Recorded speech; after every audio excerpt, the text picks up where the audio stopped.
Bonjour à toi, j'espère que tu vas bien. Alors, dans cette vidéo, je voulais parler de pourquoi Dieu veut une relation avec nous, puis pourquoi la religion est morte en fait.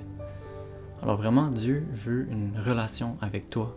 Il veut pas une religion, parce que la religion est morte. Puis comment tu veux marcher avec quelqu'un si t'es pas en accord avec cette personne-là? Amos 3.3, comment deux personnes peuvent marcher ensemble s'ils se sont pas convenus un l'autre? Puis tant que t'as pas accepté le sacrifice que Dieu a fait sur la croix pour se réconcilier avec toi, Dieu est pas en accord avec toi.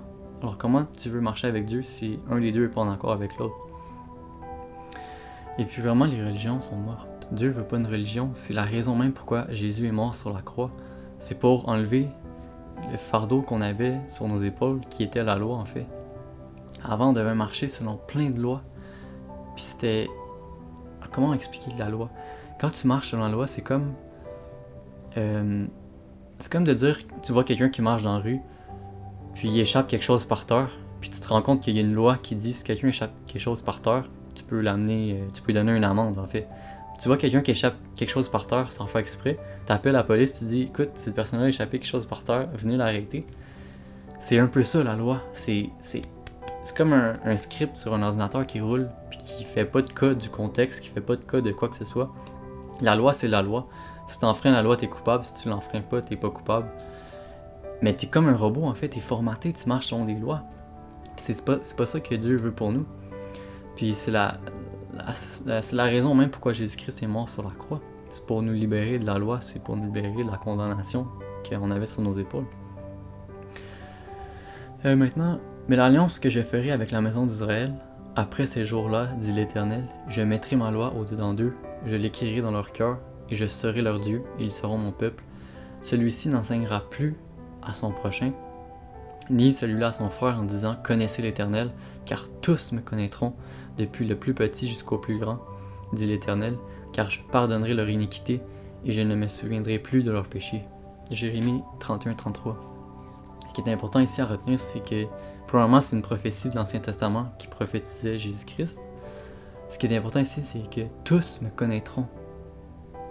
Quand Dieu dit tous me connaîtront, c'est parce qu'il va s'être révélé à travers l'homme qui est Jésus-Christ. L'Esprit de Dieu s'est révélé à travers l'homme en Jésus-Christ. C'est pourquoi on l'a crucifié sur la croix. Parce que l'homme n'aimait pas Dieu en fait. On a tendance à penser qu'on aime Dieu, mais l'homme est hypocrite, puis l'homme est un peu perdu, on va dire. Puis il n'y a pas beaucoup de monde qui aime Dieu en réalité. Si t'aimes pas la sainteté, si t'aimes pas l'amour, si t'aimes pas complimenter les autres, si t'aimes pas... comment dire? Si t'aimes pas les choses de Dieu, c'est parce que t'aimes pas Dieu, je veux pas être méchant. Mais vraiment, quand il dit « tous me connaîtront », on est en 2022 à cause de Jésus-Christ. Puis je pense que tout le monde connaît Jésus-Christ sur cette heure-là. Puis plus personne a besoin d'enseigner à quelqu'un d'autre Jésus-Christ. Apprenez à connaître Jésus-Christ parce que tout le monde le connaît nécessairement, parce que c'est la référence dans le temps, pour la planète au complet en fait. Un autre passage important ici, c'est que je mettrai ma loi au-dedans d'eux et je l'écrirai dans leur cœur. T'as pas besoin d'apprendre la loi pour respecter la loi en fait. Parce que nécessairement dans ton cœur, quand t'arrives pour faire du mal à quelqu'un, quelque chose qui vient en toi te dire que c'est pas correct. Parce que c'est écrit dans toi, c'est écrit dans ton cœur. T'as pas besoin d'apprendre la loi. Je dis pas qu'il faut pas respecter la loi, mais si t'appelles la police quand quelqu'un échappe quelque chose accidentellement dans la rue, c'est parce que t'es sous la loi, t'es pas sous ce que Dieu, t'es pas dans le plan de ce que Dieu veut pour toi en fait. Puis c'est ça, si tu marches selon la loi, t'es comme un robot en fait. T'as pas de vie en toi. Marcher selon la loi, y a aucun plaisir à prendre là-dedans. Si vous me connaissiez, vous connaîtriez aussi mon Père, et dès maintenant, vous le connaissez et vous l'avez vu. Philippe dit à Jésus-Christ, « Seigneur, montre-nous le Père et cela nous suffit. » Jésus lui dit, « Il y a si longtemps que je suis avec vous et tu ne m'as pas connu, Philippe. Celui qui m'a vu a vu le Père. Comment dis-tu, montre-nous le Père? » Jean 14:8. Alors vraiment, Philippe il demandait à Jésus-Christ, « Montre-nous Dieu puis on va croire en toi. » Mais Jésus-Christ, qui est la révélation de Dieu à travers l'homme, il dit « Comment tu veux que je te montre Dieu? Depuis combien de temps que j'étais avec toi puis tu ne m'as pas encore connu? » En voulant dire « Je suis Dieu. »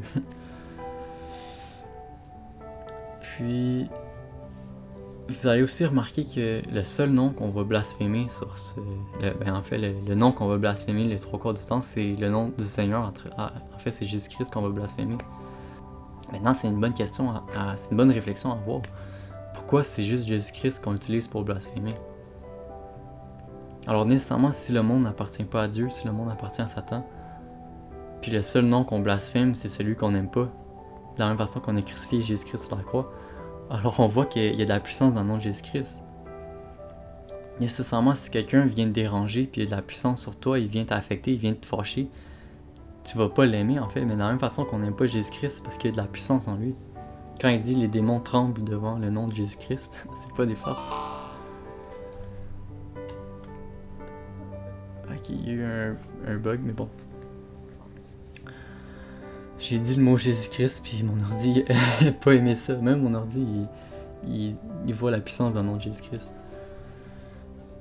Car Dieu a tant aimé le monde qu'il a donné son Fils unique, afin que quiconque croit en lui ne périsse point, mais qu'il ait la vie éternelle. Jean 3,16.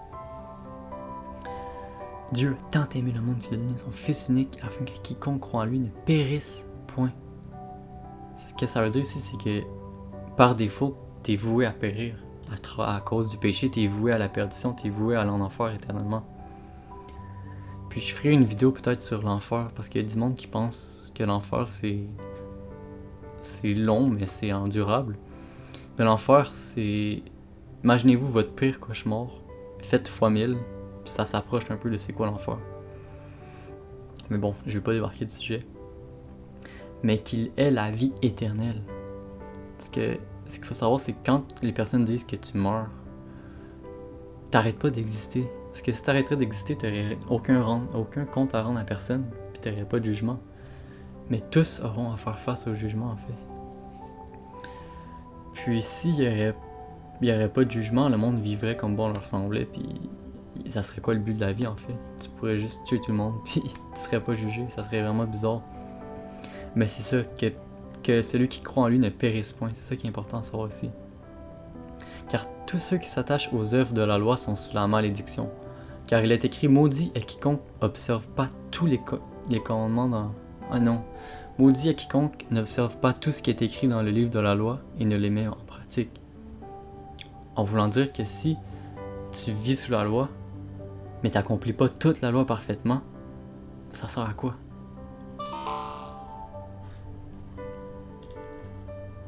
Alors vraiment, si tu vis sous la loi, mais tu l'accomplis pas au complet, t'es un menteur en fait. C'est comme si tu disais que t'es une bonne personne, mais en vérité tu l'es pas. Moindrement que t'enfreins une seule loi, t'es un pécheur en fait. Puis devant Dieu, t'es un pécheur ou tu l'es pas. Alors il faut que tu choisisses. Galates 3:10. Et un autre passage important. Et voici le temple, le voile du temple se déchira en deux, depuis le haut jusqu'en bas. La terre trembla, les rochers se fendirent. Ça, c'est ce qui vient prouver en fait que la religion est morte. Matthieu 27:51. Le voile du temple se déchira en deux. Ce que ça veut dire, c'est que vous savez c'est quoi un temple, tout ce qui est église, bâtiment sacré, ça s'est déchiré en deux parce que c'est toi le temple maintenant. Quand Jésus dit le royaume vient parmi vous à travers le Saint-Esprit qui vit en chaque personne qui croit en Jésus-Christ, qui est né de nouveau. Alors tout ce qui est temple, tout ce qui est loi, tradition, rite, culte, c'est mort. Jésus-Christ a tout tué ça sur la loi, sur la croix. Puis vraiment, ça c'est Matthieu 27:51. Mais je dis pas à personne de pas respecter la loi. C'est juste que ce que je dis, c'est si tu vis sous la loi puis tu penses que ça va te sauver, c'est parce que tu es sous la malédiction en fait. Tu dois la respecter, mais ça va être naturel parce que la loi est écrite dans ton cœur. T'as pas besoin d'apprendre la loi, t'as pas besoin de t'efforcer à la respecter parce que c'est naturel en toi. Si t'aimes le Seigneur, tu vas respecter de façon naturelle.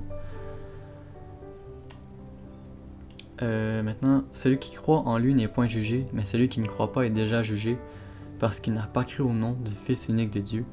Et ce jugement, c'est que la lumière étant venue dans le monde, les hommes ont préféré les ténèbres à la lumière, parce que leurs œuvres étaient mauvaises. Car quiconque fait le mal haït la lumière et ne vient point à la lumière, de peur que ses œuvres ne soient dévoilées. Jean 3:19. Celui qui croit en lui n'est point jugé. Parce que t'acceptes le sacrifice, t'acceptes que t'es un pécheur. Mais si tu crois pas, t'es déjà jugé. Parce que comment deux personnes peuvent-ils marcher ensemble si se sont pas convenus?